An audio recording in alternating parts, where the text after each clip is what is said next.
Bonsoir. Bonsoir. Ça va? Eh oh. Bonsoir. Eh oh. Ah, et ben tu vois, qu'est-ce qu'on s'emmerde avec de la technique? Il faut absolument que le son arrive en même temps que l'image.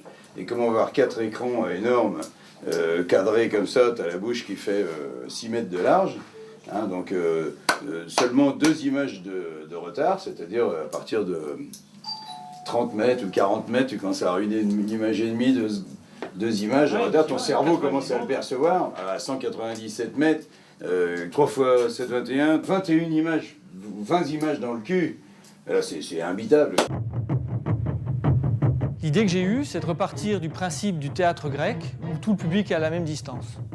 En fait, le Stade de France présente une arène qui a grossièrement la forme d'un théâtre grec.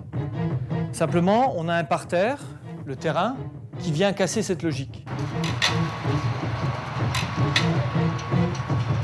Ce qui est très important, c'est que les gens, dans leur pavé, celui qui est là, il reçoit l'information en même temps et tout le stade rit en même temps. Si la qualité est bonne, c'est-à-dire si ça le limpide qu'il a dans une salle, ça sera prépondérant par rapport à la vitesse à laquelle ça arrive.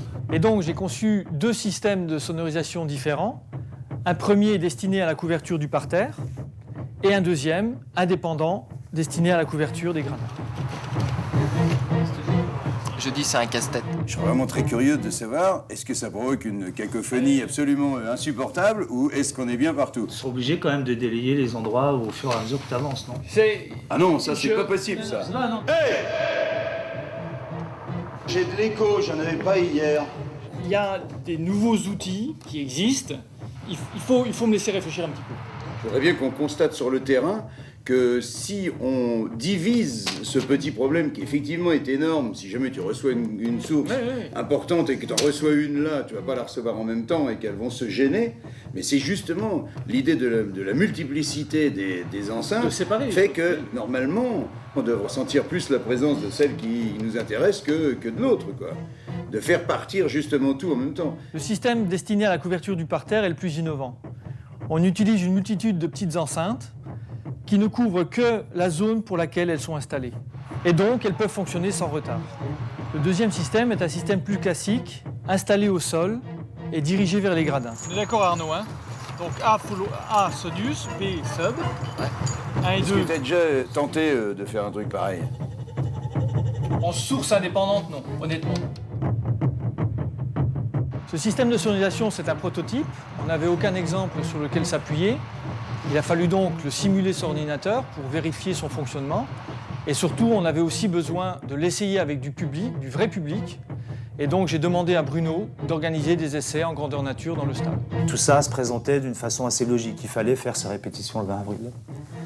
Simplement, au fur et à mesure que le dossier avançait, moi, je me retrouvais quand même devant des coups. Effectivement, il fallait une scène, il fallait prendre les écrans géants. On a pris les écrans comme pour le 18.